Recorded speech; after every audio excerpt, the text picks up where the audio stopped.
Ocuvita, o programa da Associação de Autores na Huila, Asa Huila. Criar coisas pequenas e transformá-las em grandes. Ocuvita, aqui temos arte e cultura, com o patrocínio da Fábrica de Água Preciosa. Ocuvita, onde a arte é prioridade.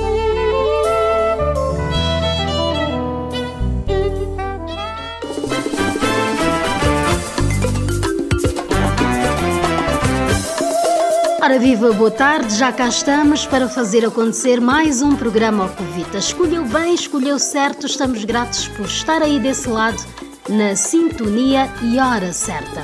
Recebo então os cumprimentos de Caetano Borges, Belson Nossi e José Amaral. Como hoje é dia de tertúlias, na realização nós contamos com a mão amiga do professor Valdemar Ribeiro. Eu sou a Gisela Borges, que também e com todo o gosto fala para a cidade. Já sabe que o Ocuvita é da responsabilidade da Academia de Autores da Huila e conta com o patrocínio da Fábrica de Água Preciosa. Onde estiver, aumente o volume do seu rádio porque vamos começar com a nossa tertúlia e é já a seguir. Ocuvita, tertúlias, quinzenalmente.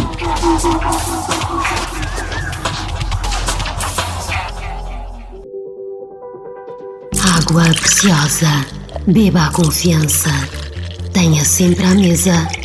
Água Preciosa é naturalmente captada do aquífero Esporão da Umpata e adequada para bebés e mães lactantes. Água Preciosa.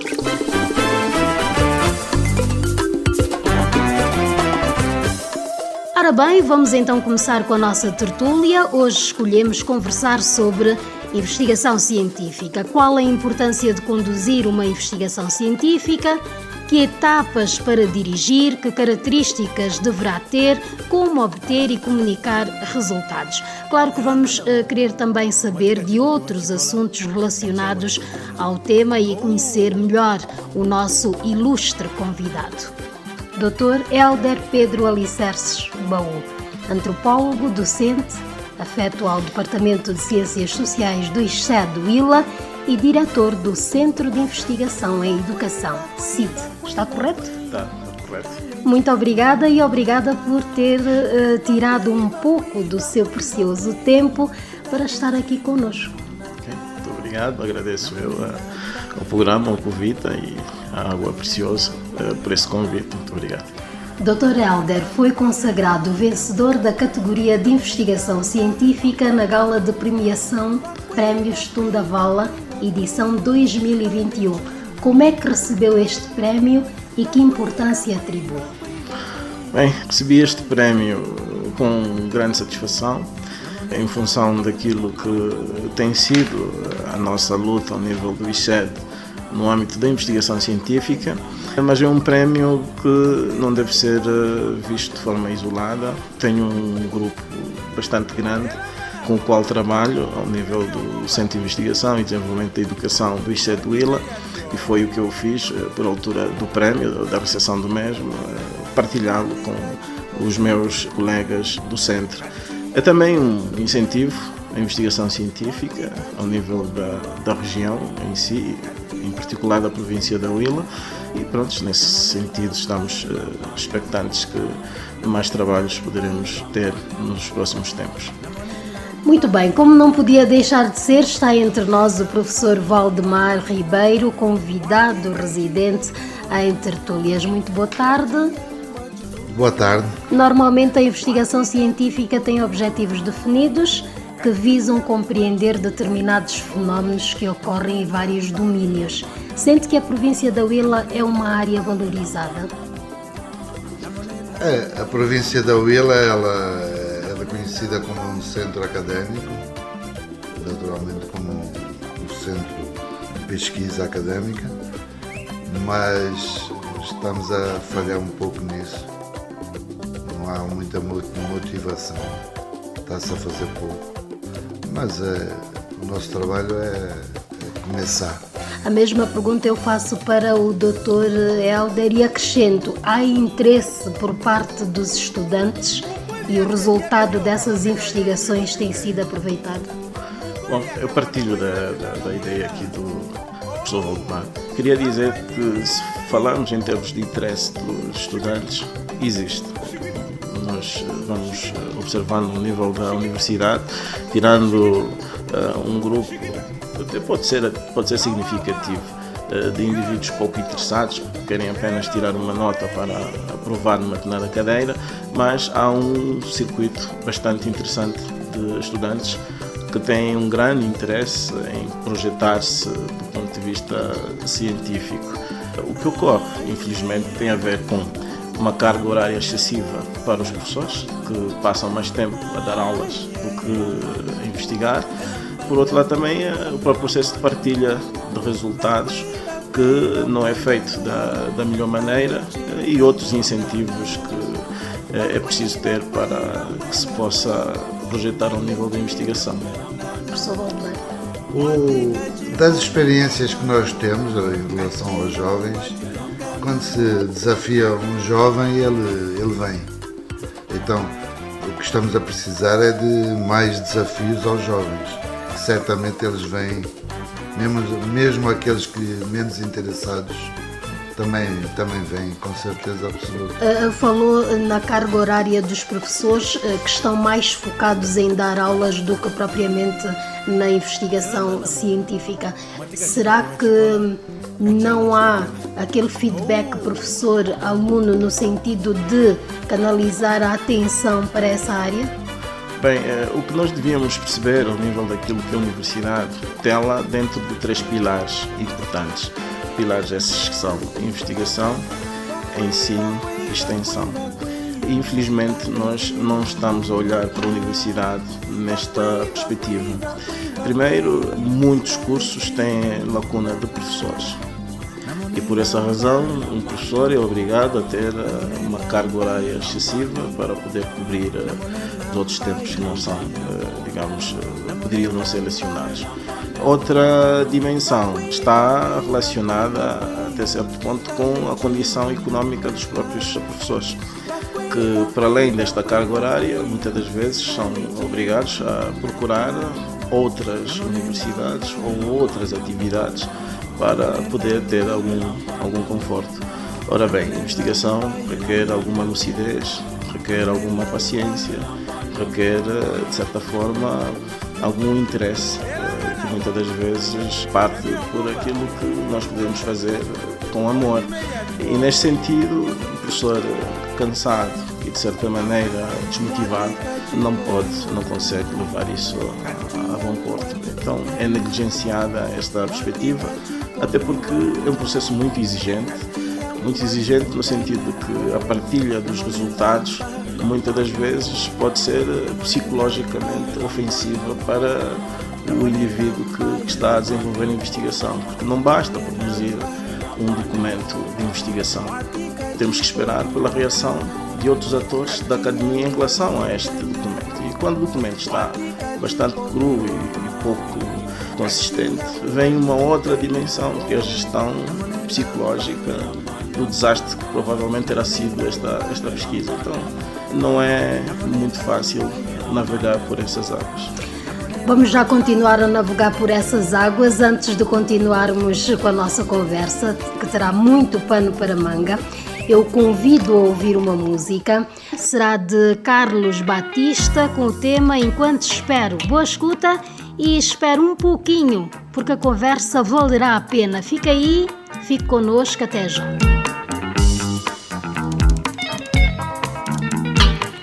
Mesmo que ela demore a amassar, estarei aqui esperando por ela. Estarei aqui esperando por ela.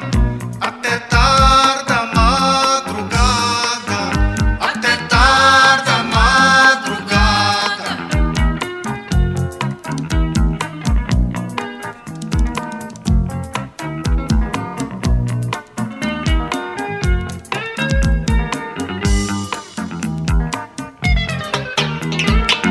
Enquanto espero,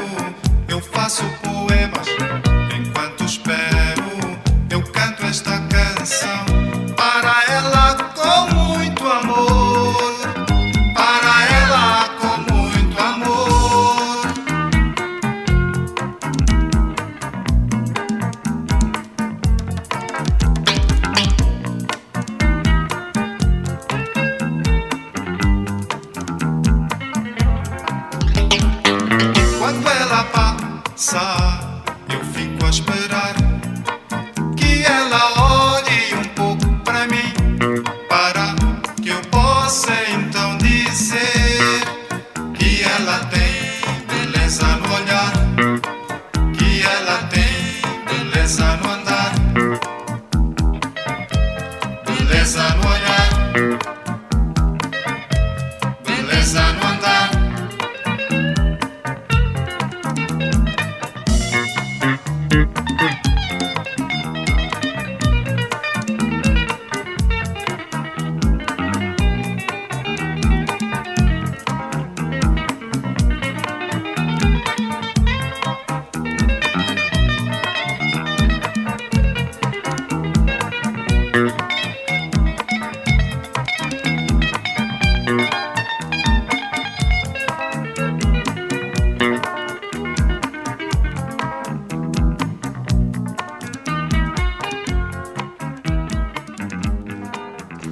Aqui tocamos boa música e para todos os gostos. Agora sim vamos arregaçar as mangas e dar com a língua nos dentes, no bom sentido, claro. Recordo que tenho como convidado o Dr. Hélder Pedro Alicerces Baú, professor associado com agregação pedagógica na secção de História do Departamento de Ciências Sociais do Instituto Superior de Ciências da Educação no Lubango. E o nosso convidado residente, o professor Valdemar Ribeiro, empresário, economista e ambientalista. Mais alguma coisa que disse há pouco, antropólogo, certo? Eu tenho esse DNA, gosto, sou curioso. Conte-nos lá, assim muito rapidamente.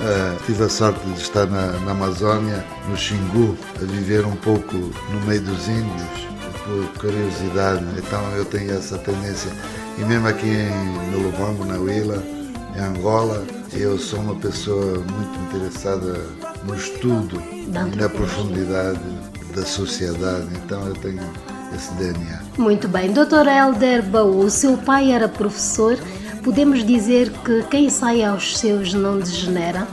A relação com os seus pais o terá influenciado para esta área? Bem, até certo ponto não. Não era minha intenção inicial de ser professor. Foi algo meio acidental, porque tinha um outro desejo na altura. Tem a ver com a questão de ser jovem e querer abraçar outros desafios. E então fui para o ISED com o objetivo de ganhar tempo, para não ficar um ano sem estudar e depois abraçar outros desafios.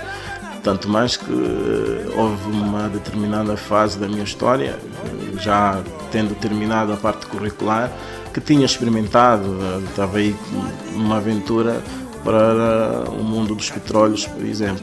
Mas não funcionou, acabei por ficar e como tinha sido bem sucedido ao nível do ISED, fui gostando e acabei por ficar também.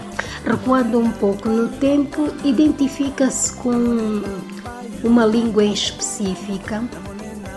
Uma língua nativa. Por exemplo, a comunidade Ovanianeca faz parte da sua infância. Sim. E do seu percurso como historiador. Sim. Prontos, em termos de influência, identifico mais com a língua Umbundo, mas também com o Olunhaneca, apesar de não ser fluente, não falar corretamente, ter essa influência em função de uma convivência de anos ao nível do município de Ompata, numa pequena horta que meu pai sempre geriu, e então nesse sentido, sim, então nesse sentido, dentro de um outro hobby que eu tenho, que é a agricultura, vou tendo estas duas ligações. Entretanto, tem uma trajetória académica que passou pela Europa, mas cujos estudos sobre a África e Angola sempre foram o seu foco. Sim, sempre foram o meu foco, estudos sobre Angola e sobre a África, foram sempre a minha paixão. Isto porque fiz a minha graduação em História, ao nível do ISED do Huila, na altura era Ensino da História, na altura era Ciências da Educação, opção História. A confusão está porque hoje já não é essa designação, é curso de Ensino da História, por isso é que há essa confusão. E por aí então tive algumas bases ao nível da história de Angola, ao nível da história da África e até ao nível da história mundial, fazer esse cruzamento. Entretanto, na altura do meu percurso, acabei por abraçar um pouco mais a antropologia, mais de uma perspectiva de antropologia cultural, com todas as suas dimensões, ao nível do religioso, do património, de culturas locais e assim sucessivamente. E, entretanto, nessa altura vivo numa espécie de cruzamento entre a história e a antropologia, logicamente, sem descurar também alguma perspectiva ecológica, uma vez que a própria antropologia, tendo em conta a dimensão do homem, acaba por ter sempre esta relação com o meio em que ele está inserido. Isto aqui até tem um pouco a ver com o livro que escreveu, Os Quadros Angolanos em Portugal, Integração e Retorno. Exatamente, que acaba por ser uma síntese de muitas coisas. Não é? É um livro que, de certa forma, tinha como objetivo principal, e até está aqui, com o objetivo principal, olhar um pouco para a integração dos angolanos ao nível daquilo que é a academia em contexto europeu e especificamente português, e o seu retorno para o contexto angolano. E neste particular, saber como é que estes quadros, depois retornados a Angola, como é que eles se integram no mercado de trabalho e não só. E no contexto europeu, português, como é que eles se integram a nível da universidade, qual é a relação entre os angolanos dentro deste contexto, que na altura pareciam muito divididos em classes até certo ponto, e como é que eles viviam a questão da saudade. Trata um pouco de questões relacionadas com a diáspora, o ritual em diáspora, como é que é possível transportar, por exemplo, para um contexto como o contexto português, a realização de um alambamento, e para algumas famílias mais conservadoras, mandar os filhos para Angola por altura do EFICO, por exemplo, ou de outra modalidade. Então são essas as dimensões que vou abordando nesta obra. Rituais que fez referência há pouco, que tem uma conexão com a religião e que faz parte também da sua primeira investigação científica. Sim, não diria a primeira, mas a minha investigação de doutoramento. Por altura do doutoramento, trabalhei muito sobre a antropologia da religião. A ideia é de olhar um pouco para a proliferação religiosa em contexto angolano, e neste particular, movido pela história da fé, que é muito discutida em muitos contextos da realidade angolana, com esta disseminação muito grande de igrejas, acabei por estudar uma igreja especificamente e o público desta igreja em relação à modalidade de cura pela fé. Ok. Encontro de quadros angolanos na diáspora em Luanda. O que é que tem a dizer? Bom, este primeiro encontro de quadros angolanos na diáspora foi, de certa forma, um dos primeiros passos para o diálogo entre, na altura, o pensamento do governo angolano e a diáspora angolana. Estávamos em pouco tempo de paz e havia essa necessidade de se fazer uma espécie de mapeamento de todos os quadros angolanos na diáspora para o seu retorno a Angola ou uma participação mais direta. E por estar a estudar na altura os quadros angolanos, na altura estava a fazer o meu mestrado, este encontro serviu mais para uma espécie de trabalho de campo, no sentido de interagir com os angolanos na diáspora e perceber um pouco quais eram as suas perspectivas em relação a um possível retorno a Angola. Então foi mais um laboratório, este encontro, para poder avançar com o meu mestrado na época. Mas a princípio estava apenas a focar-se em trabalhadores, por exemplo, das obras, não é? Exatamente. E que ficou muito limitado nisso. Exatamente, a Gisela está muito bem informada em relação a isto. É uma história muito interessante e também angustiante até certo ponto. Inicialmente pensei num tema que é os angolanos em Portugal, assim muito genérico, e a ideia era tentar olhar para os angolanos menos, vamos lá ver, visíveis, que são aqueles que estão ligados ao setor de construção civil e hotelaria. Mas a perspectiva não era trabalhar só com eles no contexto português. A ideia era tentar perceber se havia um fluxo migratório significativo de retorno destes angolanos para Angola. Preparado o projeto e aceite, volto para Angola. E pronto, volto para Angola e volto para Huila. E começo a fazer contactos no sentido de localizar estes angolanos. E não encontrava nenhum. Aqui na Huila? Na Huila. provavelmente teriam voltado para Luanda, alguns para Bengala. E comecei a fazer a minha investigação. Encontrei alguns provenientes da Namíbia. Depois falei com 2 que tinham vindo de Portugal, mas não era suficiente para elaborar o meu estudo. Dá-se o encontro de quadros angolanos na diáspora, em Luanda. Fiz contactos no sentido de poder participar deste encontro. E das 10 ou 15 entrevistas que eu tinha feito, tinha mais quadros do que pessoal do setor de construção civil. Então vivo um dilema: continuar com o tema inicial ou aceitar esta alteração e modificar o tema. Estava perdido, não sabia o que fazer.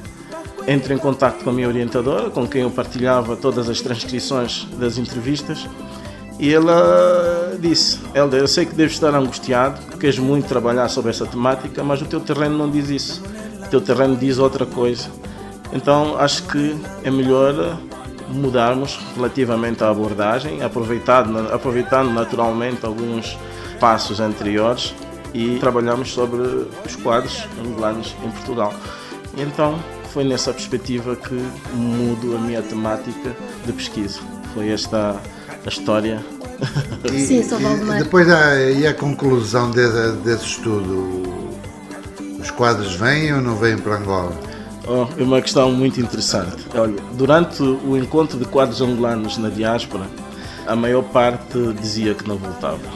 Eu entrevistei um médico na altura que ele dizia que tinha um seguro de saúde em Portugal, tinha uma residência que estava a pagar, tinha mínimas condições e mesmo que o pagassem o mesmo que em Angola, que ele não voltava.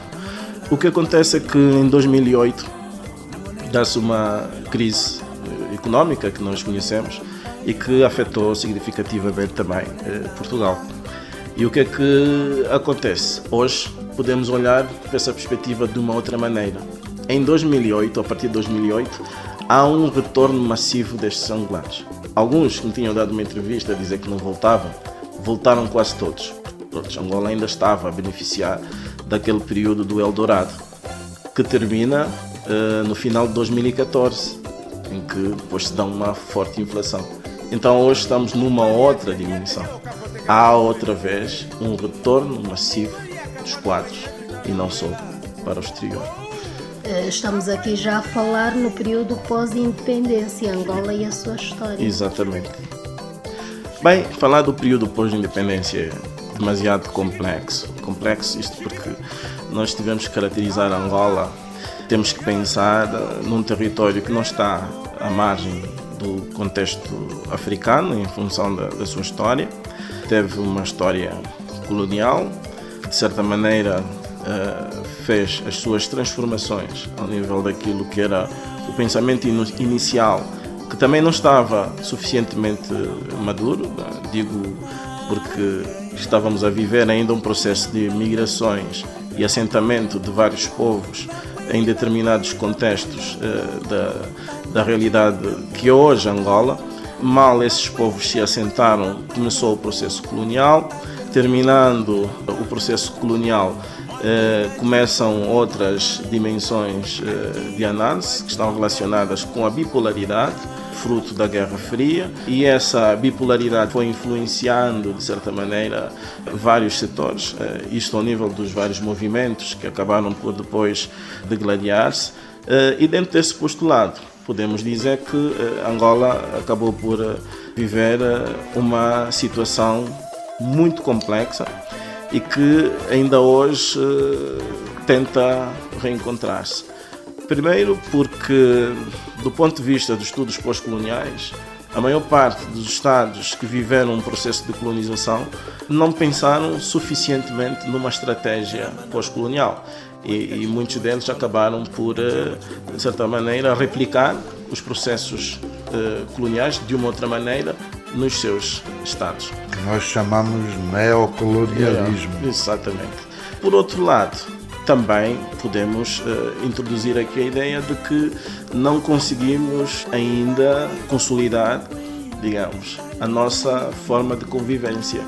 E por essa razão temos pontos de desconfiança, muitos pontos de estrangulamento e que é preciso resolver com alguma urgência, tendo em conta aquilo que é o próprio processo de ensino, a própria educação, relativamente ao que queremos para o futuro do nosso país. Temos aqui algumas marcas do colonialismo português ainda, considera que sim? Sim, essas marcas não desaparecem tão facilmente. O grande problema também é continuar a alimentarmos essas marcas como justificativos. Nesse caso, eu não concordaria muito com algum discurso de algumas elites. Talvez seja mal compreendido em relação a isso, porque o grande problema da África e de Angola em particular nem sempre são as populações.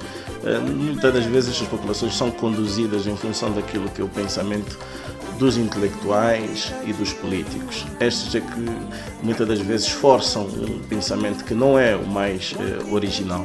E neste particular eu penso que a colonização tem as suas marcas, sim senhor, mas nós não podemos continuar a alimentar esse discurso colonial sob pena de nunca conseguirmos construir uma Angola próspera. Na sua opinião, o que é que deve ser mudado? O que deve ser mudado é tentar passar a mensagem de que estamos numa nova época e por estarmos numa nova época precisamos de ter um pensamento próprio, temos que ter um orgulho de pertença, mas sem qualquer ímpeto de nacionalismos exagerados e outras formas que apenas nos separam, mas numa perspectiva de tentarmos construir um espaço bom para todos nós podermos viver saudavelmente, independentemente daquilo que podem ser as posições de cada um. Professor Valdemar queria acrescentar alguma coisa? Pois. É um assunto que era para um programa só, essa do neocolonialismo e essas ideias do professor Helder. Há realmente algumas marcas que ficaram do colonialismo português, mas era um colono só, português, bem identificado. Portanto, foi uma luta que se sabia quem era um lado e quem era o outro. E os portugueses, de certa forma, uma parte deles estavam bem adaptados a Angola. Há muitos que assumiram, inclusive, a ideia de Angola como a sua pátria. A questão foi o pós-independência, onde o mundo todo, não foi só Angola, teve que se abrir a novos países com um pensamento imperialista, colonial, muito forte. Podemos citar vários, Rússias, Chinas, que os países árabes são muito radicais na sua forma de pensar. Então, na nova problemática, o que o professor Helder falou é corretíssimo, portanto é uma parte do problema. Desculpamos-nos com situações anteriores para não avançar para um novo pensamento, um pensamento talvez menos nacionalista. Mas, hoje em dia, não é só Angola, enfrentamos o chamado neocolonialismo, que agora não é um colono, agora são N colonos, que vêm com um pensamento muito radical, com um pensamento de imposição de seus modelos, tanto religiosos, políticos, econômicos, e que vão e estão a dificultar muito o caminhar não só de vários países, mas no nosso caso Angola. Portanto, temos essa nova dificuldade que me parece que é mais grave até, ou tão grave quanto a anterior. E nesta Angola e sua história em pleno século XXI, que futuro nós podemos prever? Bem, aqui temos de ser otimistas, né? Otimistas. Não vamos pensar num descalabro total. Otimistas. Que vivemos aqui, temos filhos, temos de salvaguardar uma nova geração. Estamos vivos. Exatamente, que se orgulhe do que nós fizemos. Então acho que é tempo de corrigir tudo o que não está, se calhar, alinhado com a perspectiva do desenvolvimento, de tal maneira que possamos ter um país diferente. E como dizia muito bem o Valdemar, em relação a esta problemática, aquilo que nós fizermos internamente vai definir muito a atuação de vários, vamos lá ver, aproveitadores, não sei se é o termo mais correto a utilizar, porque quanto mais unidos e com foco estivermos, menos dificuldades talvez tenhamos em relação a este processo novo. Todavia, temos que dizer que vivemos uma fase de globalização, que todo mundo aplaude, mas eu tenho também algumas reservas em relação a isso, porque é uma globalização económica e hegemónica ainda por cima. As transferências são sempre feitas do centro para a periferia, e uma periferia que não consegue acompanhar, de certa maneira, os modelos que ocorrem noutras realidades e é apanhada, digamos, numa velocidade contrária àquilo que se tem internamente. E é nesta corrida para acompanhar determinadas realidades que muitas das vezes se vão cometendo também alguns erros. Então, tudo isso, até certo ponto, né, para além dessa força hegemónica, depende também de nós. Mas essa periferia, ela também tem muita responsabilidade nesse não perceber o que está acontecendo. Porque hoje em dia, de uma forma geral, nós já temos acesso à informação. Temos a net, que nos permite, de uma forma democrática, ter acesso à informação. Portanto, há também necessidade de chamar a atenção a essa periferia. Vamos chamar a classe média, para que esteja mais atenta ao que está acontecendo, não só em Angola, como em outros lugares, para que se consiga entender o problema e encontrar soluções, encontrar caminhos melhores. Não é fácil, não é fácil. Mas nesta corrida para perceber o que é que está a acontecer, surge a investigação científica e, consequentemente, o Centro de Investigação do SED, do qual é responsável. Como é que tudo começou?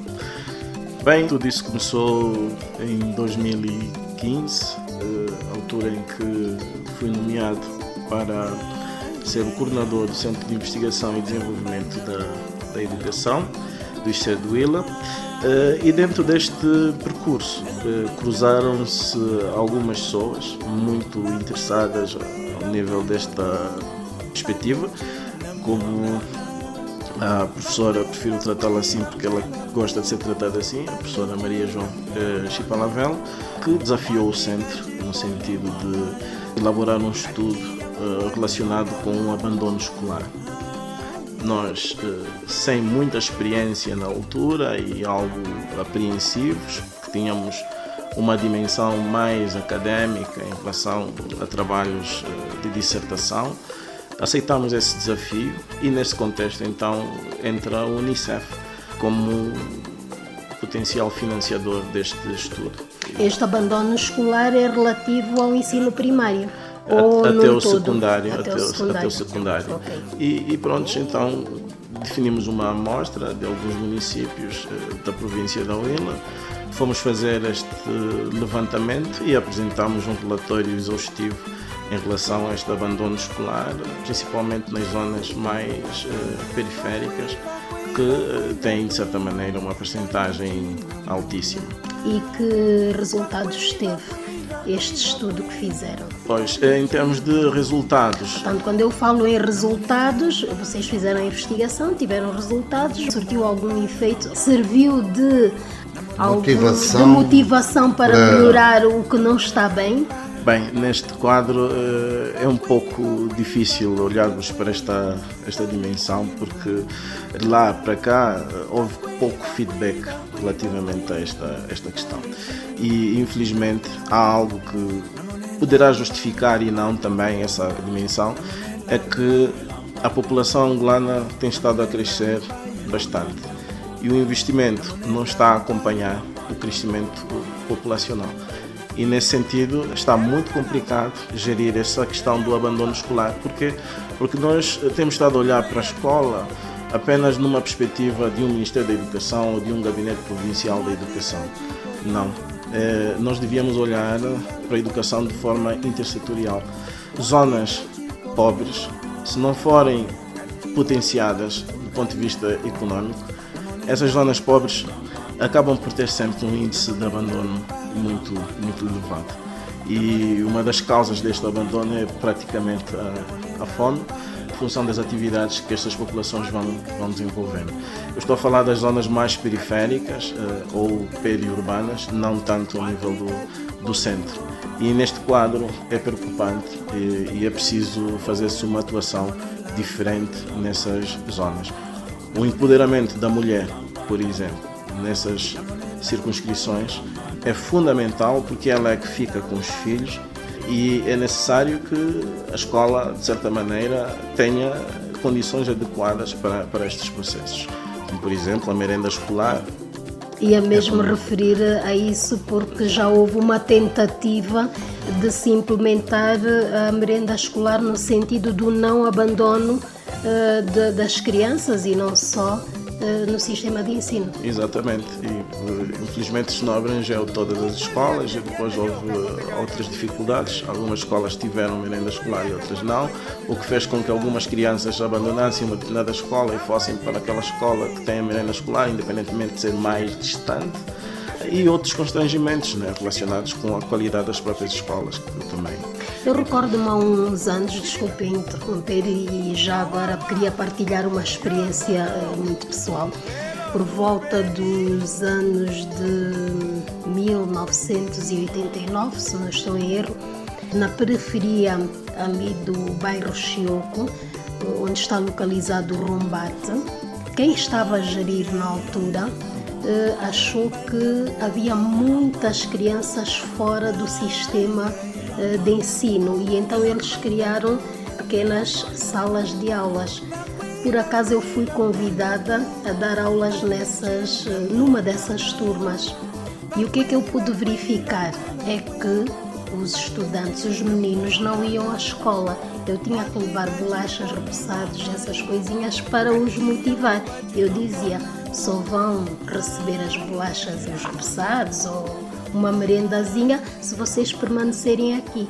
Portanto, eu consegui tê-los durante um ano letivo quase que inteiro, mas tive que pedir ajuda a pessoas singulares no sentido de me auxiliarem com essas pequeninas merendas, porque senão não tinha resultado. Exatamente. É uma dificuldade que vamos ter que enfrentá-la durante um bom tempo, porque ninguém com o estômago vazio tem condições para prestar atenção e para aprender. Exatamente. Então o problema do estômago é crucial. É fundamental. É fundamental. Com certeza. Então nós estamos num problema, Angola em especial, em particular, justifica-se com o Covid, mas o Covid não é bem o problema principal. Angola vai ter que atravessar ainda uns bons tempos de dificuldades económicas e só a partir do momento da solução do seu problema económico é que ela vai poder concentrar a atenção no desenvolvimento da escola e etc, etc. Portanto é um problema que nós vamos ter que enfrentar. Entretanto, o professor Helder, no estudo que fez, e que estamos aqui a fazer referência, ficou determinado que existem mais raparigas do que rapazes a frequentarem o ensino primário. Porquê? Está claro, né? Porque normalmente a mãe tem mais filhos e a filha normalmente fica a tomar conta dos outros irmãos, a tomar conta da casa e há aquela ideia que de certa maneira já é cultural há algum tempo, com as aspas que isso merece, em que mais facilmente se manda o filho à escola do que a rapariga. Entretanto, mesmo dentro desta abordagem, o número de raparigas que vão à escola, a partir da adolescência, acabam por abandonar a escola. Temos aqui um outro problema que está relacionado com a gravidez precoce. A Gisela tinha falado que encontrava mais raparigas na escola do que rapazes. Depende do nível. Há um determinado nível que temos mais jovens. Estou a falar mais das zonas periféricas, não tanto ao nível do centro. Portanto, este muda estudo que você completamente. Esse estudo que você fez foi nos municípios do Covango, Matala, Gamos, Caluquembe e Jamba, Exatamente. certo? Exatamente, foi nessas zonas. E numa primeira fase vamos ter mais rapazes, depois a coisa muda, mas nos centros a questão é um pouco diferente, temos mais meninas do que rapazes. Entretanto, é bem visível o seu esforço para formar uma nova geração de historiadores e profissionais da área de ensino. O que é que o motiva? Bem, as motivações são do nível pessoal, de certa maneira, e por outro lado, por ser um grande amante da história da África e de alguns importantes historiadores que deixaram, de certa maneira, o seu legado ao nível da África, tentaram construir uma África diferente, deixaram escritos fantásticos sobre esta África e, entretanto, navegando por essas dimensões e tendo em conta aquilo que é a África no contexto mundial, sempre por arrastão de pensamento alheio, surgiu esta vocação de trabalhar um pouco mais a nossa juventude em relação ao amor à história e ao passado, tudo numa perspectiva de ter um conhecimento mais alargado para uma transformação mais positiva das nossas realidades. Sempre a pensar naquilo que nós chamamos de extensão universitária, que é a mudança de mentalidade e a mudança de maneiras de ser e de estar. Esse trabalho no ICED. Sim, como professor. No ICED. Sim. O presente da educação em Angola, como é que vê? Outra questão muito complexa. O presente inspira alguns cuidados. Na perspectiva em que estamos a enfrentar um problema muito sério em termos de qualidade de ensino. Bom, não consigo aqui divisar quais são os pontos de estrangulamento, porque durante algum período, podemos até destacar quase toda a década de 80 e até parte da década de 90, ainda era possível termos uma criança na escola que, chegando à primeira classe, conseguia ter o mínimo em termos de leitura e escrita. E o que estamos a observar hoje, e aqui mais uma vez, eu sou defensor das zonas mais desfavorecidas, o que nós observamos hoje é que em certos circuitos, pelo menos aqueles que nós visitamos, há crianças que começam a escrever na 7ª ou 8ª classe. E nestes lugares, muitas das vezes, a educação é urgente. Porquê? Porque a partir dos 15, 16 anos, tudo pode mudar. Essa criança torna-se bastante adulta ao ponto de ter que enfrentar outros desafios e abandona a escola.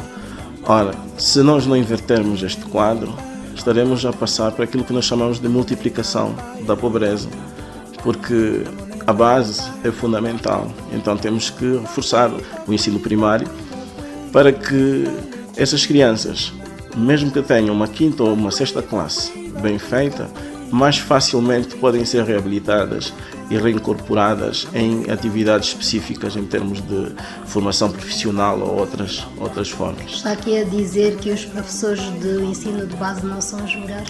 Não, também não diria isso, porque há outros condicionalismos. Não é só o facto dos professores do ensino primário não serem os melhores. Por exemplo, nós temos casos de professores que enfrentam turmas com mais de 40, 50 alunos. Ora bem, para quem está a ensinar alguém a escrever, é quase que impraticável controlar todo este processo. Uma outra condicionante, o nível dos pais. Muitas dessas crianças têm pais iletrados e elas precisam de ter uma continuidade em casa em termos de trabalhos. Aliás, nós somos pais, estamos a passar por isso. E então, o pai não consegue ajudar. Também há pais, entretanto, que até são letrados, mas que imputam essa responsabilidade aos professores. E nesse caso temos um outro problema, o tempo de permanência na escola. Como temos pouca disponibilidade em termos de salas e carteiras, temos vários turnos. E no ensino primário não é muito prático ter esses vários turnos. Porquê? Porque devíamos aumentar o tempo de permanência das crianças na escola. Qual é o tempo recomendável?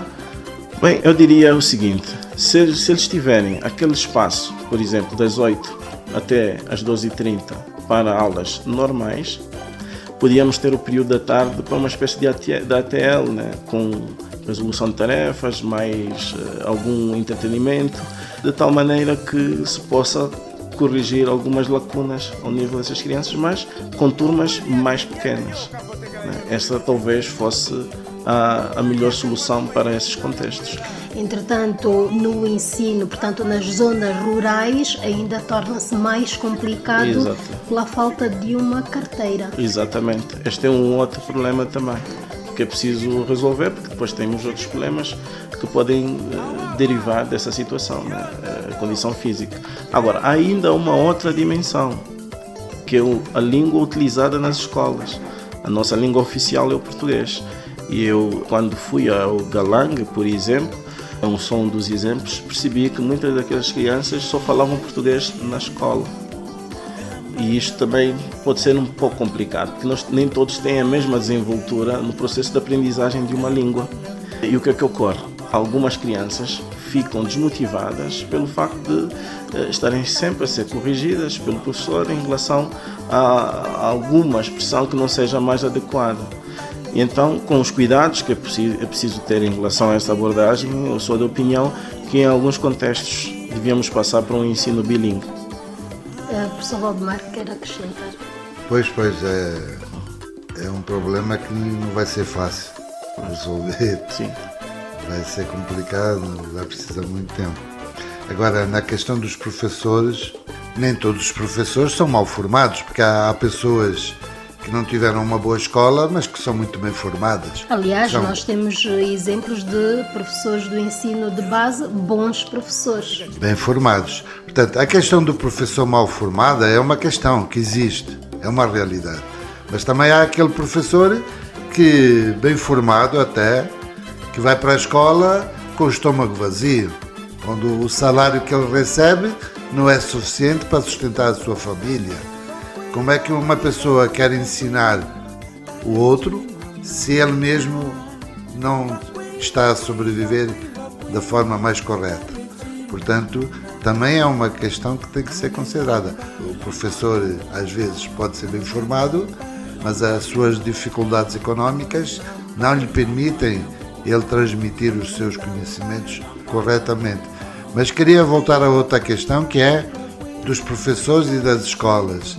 Nós em Angola vemos muito, porque isso é mais uma questão política, porque inaugurar uma escola dá audiência, dá televisão em cima a filmar quando se vai inaugurar escolas.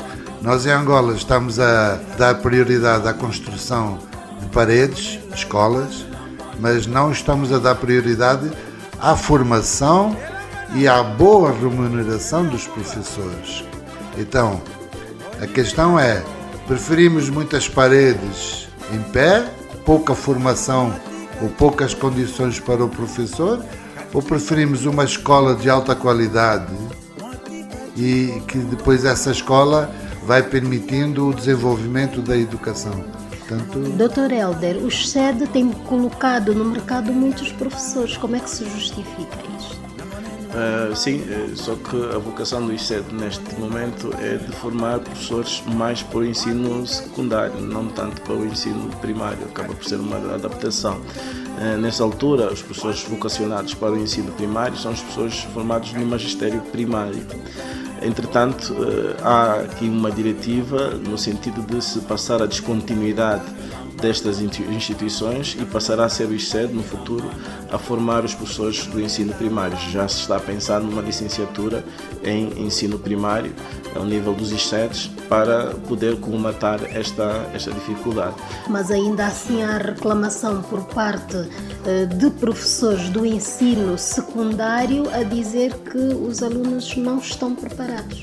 Sim, isto agora aqui é uma cadeia, né? É uma cadeia, exatamente. Sim, é uma cadeia. Vamos começar agora do ensino secundário, vai culpar o do ensino primário, do ensino primário e assim sucessivamente. E é um ciclo, mas dizia que o ICED está a tentar então formar professores também para o ensino primário. Vamos lá ver se no próximo ano conseguimos abrir então esta licenciatura em ensino primário. Está-se a pensar nisto. Já temos os projetos todos avançados, onde vai ser só uma questão de, ao nível superior, resolverem esta questão.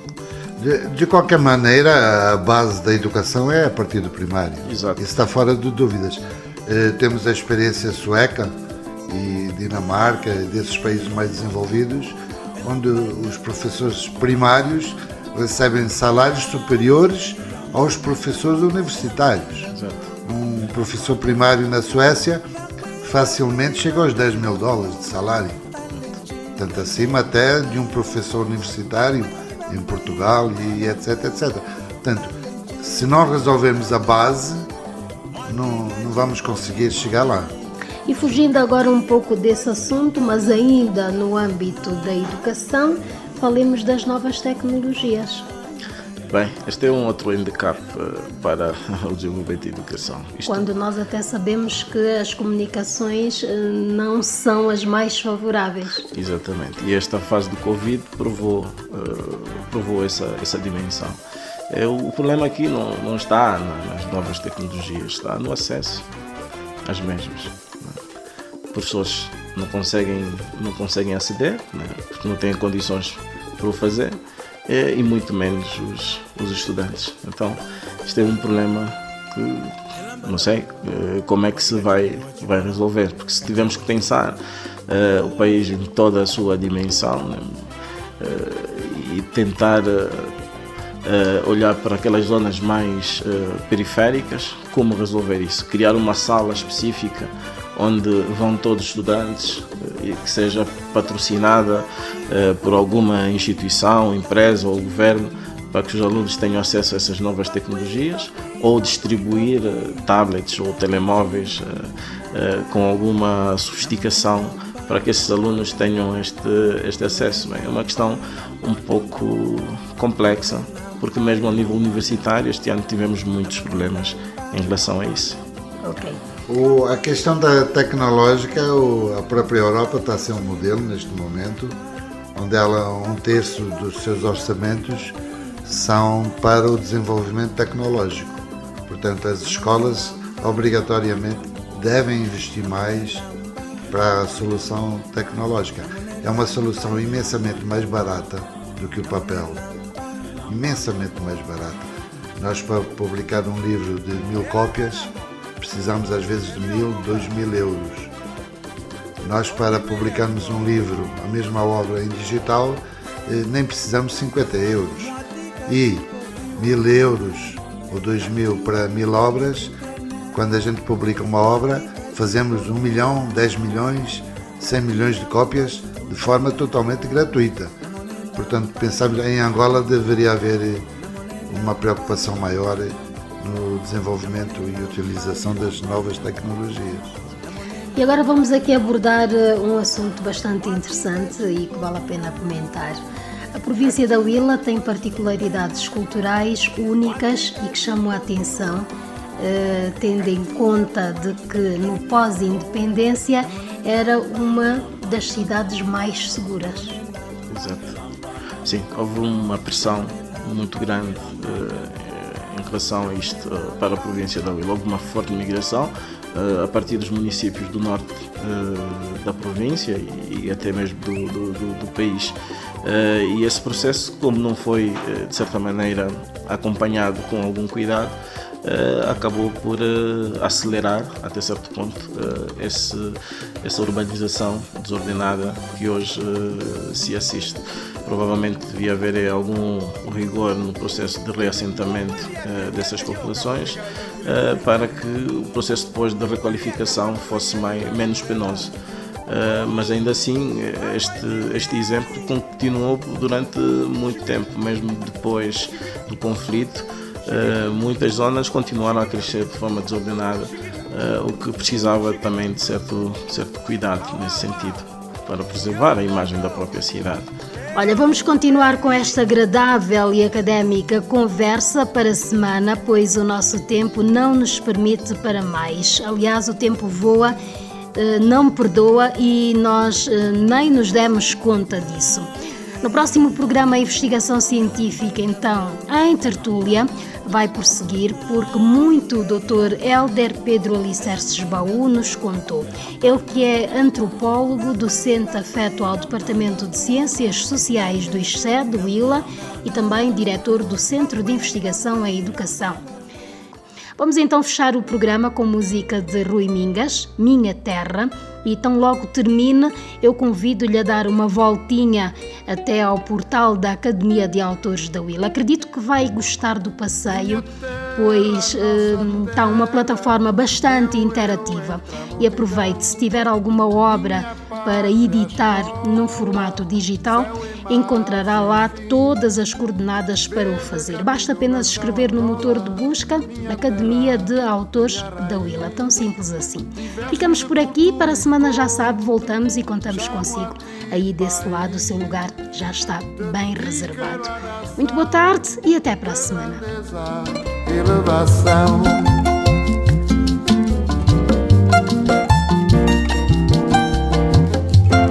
Creio em ti de norte a sul, creio nas gentes de mãos dadas, creio em vós, todos filhos da terra, creio que agora é de vez, tem que ser já desta vez, Osana Santana, tem que ser já desta vez, Osana Santana, minha Angola, meu país.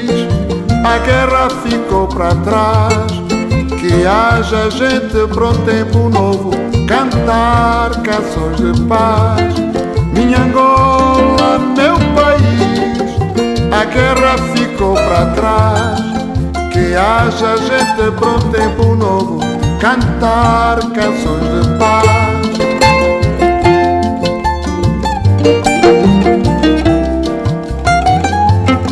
Minha terra, nossa terra, liberdade e união, justiça, trabalho e paz, e Angola no coração. Minha terra, nossa terra, liberdade e união, justiça, trabalho e paz, e Angola no coração.